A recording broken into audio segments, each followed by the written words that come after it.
Not just gangs of kids anymore. They are often the kinds of kids that are called super predators. No conscience, no empathy. We can talk about why they ended up that way, but first we have to bring them to heel.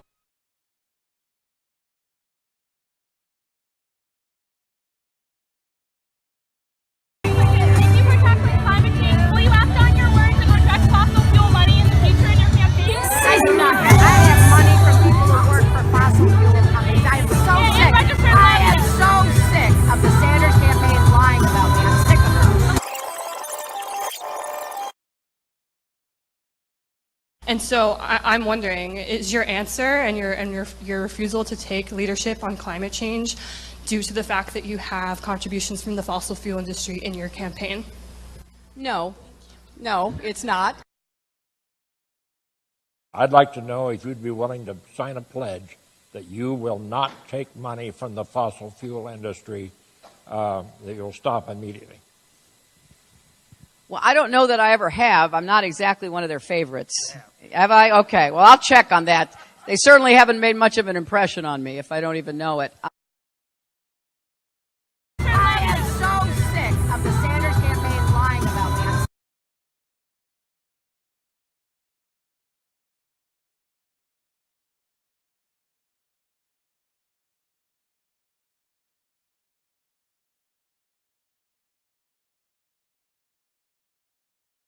In the sake of transparency and just being fair, are you going to release your Wall Street transcripts? Well, that's a good question. It's a very fair question, and let me answer it this way. But isn't it more important, perhaps, to be transparent to Democratic voters? Why not just release the transcripts and put this whole issue to bed? About what you said to big banks behind closed doors. In exchange for hundreds of thousands of dollars in speaking fees. You know everybody's not going to bring up their transcripts. There'll be 100 reasons why. Why is there one standard for me and not for everybody else, Chris? I mean... Well, I think I have been transparent. I am happy to release anything I have when everybody else does the same. When everybody agrees to do that, I will as well. Let's set the same standard for everybody. When everybody does it, okay, I will do it. As I've said, happy to do it when everybody, including the Republicans, does it. I'm just concerned about a constantly changing set of standards. There are speeches for money on the other side, I know that. But I will tell you this. Even your strong supporter, Senator Kirsten Gillibrand here in New York, says you should release those transcripts. So why not just put it out there? Well, because I know that others, including Mr. Trump, have made speeches. Don't you want to get ahead of it before somebody gets their hands on these transcripts? No, I really don't. Well, this is where I think the laws in America are really messed up.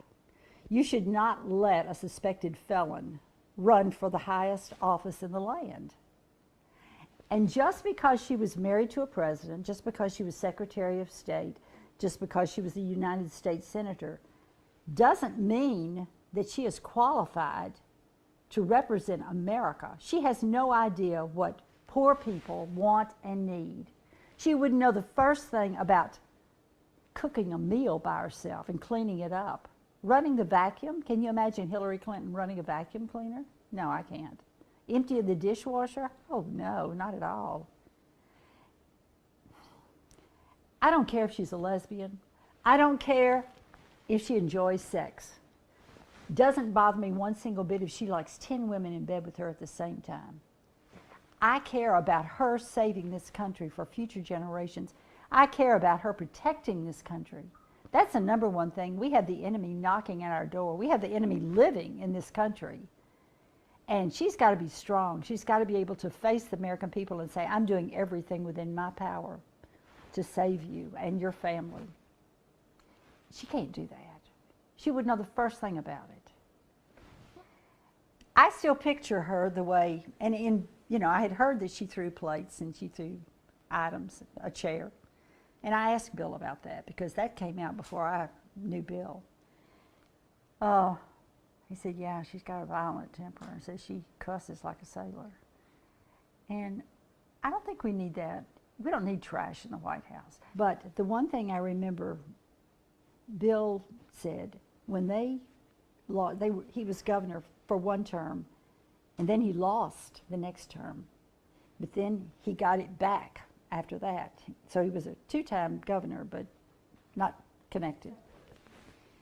They were advised by some international advisors, political advisors, that they needed for Hillary to drop the Rodham and to become a Clinton because she insisted on being Hillary Rodham. They said that doesn't go in a small state like Arkansas, and it's not going to go on the national stage if you ever have that in your mind.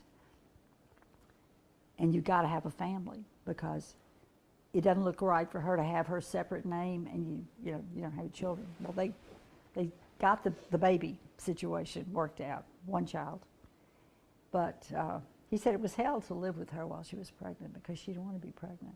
She didn't want children. And that tells me something about a woman when she's more important than the baby she's carrying. It tells me a lot. You know, she's a very strong advocate for feminists, and she's very big on killing babies in the womb, even late-term abortions. If I were a young person today, I would not use her as my role model. She's got a coldness that tells me if this country gets in dire straits, if we had a civil war, if we were invaded by the enemy, she wouldn't care about protecting the innocent, the young. No. She'd be protected, and all her political friends. But no.